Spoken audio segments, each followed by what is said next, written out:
अंधेरे का साया। पहाड़ों की गोद में बसा गांव चंद्रपुर अपनी शांति और सुंदरता के लिए जाना जाता था। यहाँ के लोग सरल और मिलनसार थे। एक समय ऐसा भी था जब इस गांव में हर खुशी थी, हंसी मजाक का दौर चलता था। लेकिन धीरे धीरे एक अंधेरे का साया इस गांव पर छा गया, जिसने इसकी खुशियों को हमेशा के लिए छीन लिया।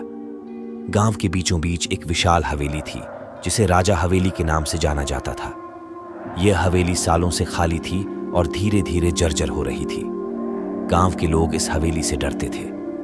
कहा जाता था कि यहाँ एक भूत रहता है जो रात में घूमता है और लोगों को डराता है। एक दिन गांव में अजीब घटनाएं होने लगीं। लोगों की नींद में खलल पड़ने लगा। रात में उन्हें अजीब आवाजें सुनाई देती थीं। कुछ लोगों ने हवेली से रोशनी की झलक भी देखी थी। डर के मारे कोई भी हवेली के पास जाने की हिम्मत नहीं करता था।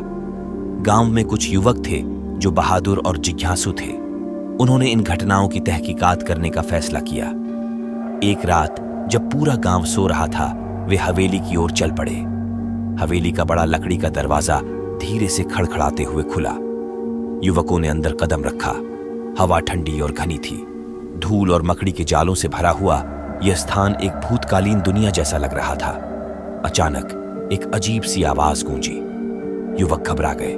धीरे धीरे उन्होंने एक भयानक आकृति को देखा। उसकी आंखें लाल थीं और उसके चेहरे पर क्रोध था। यह वही भूत था जिसके बारे में गांव में कहानियां प्रचलित थीं। युवकों ने हिम्मत जुटाकर भूत से सवाल पूछे। भूत ने बताया कि वह हवेली का राजकुमार था और उसकी हत्या उसके ही चचेरे भाई ने कर दी थी। तब से उसकी आत्मा हवेली में भटक रही थी। युवकों ने भूत को समझाया कि उसे बदला लेने से कोई फायदा नहीं होगा।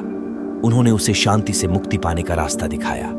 भूत ने उनकी बात मान ली और धीरे धीरे उसकी आत्मा शांत हो गई। सुबह होते ही युवक गांव लौट आए। उन्होंने ग्रामीणों को पूरी घटना बताई। गांव वालों ने खुशी मनाई। हवेली का भय दूर हो गया और गांव में फिर से खुशियां लौट आईं। यह कहानी हमें सिखाती है कि डर हमेशा झूठा होता है। हिम्मत और समझदारी से हम हर मुश्किल का सामना कर सकते हैं। बदला लेने से कोई फायदा नहीं होता। शांति से जीवन जीना ही सबसे अच्छा है। अगर आपको यह कहानी पसंद आई हो तो कृपया लाइक, शेयर और सब्सक्राइब करना ना भूलें। और हाँ, अपने विचार हमें कमेंट सेक्शन में जरूर बताएं।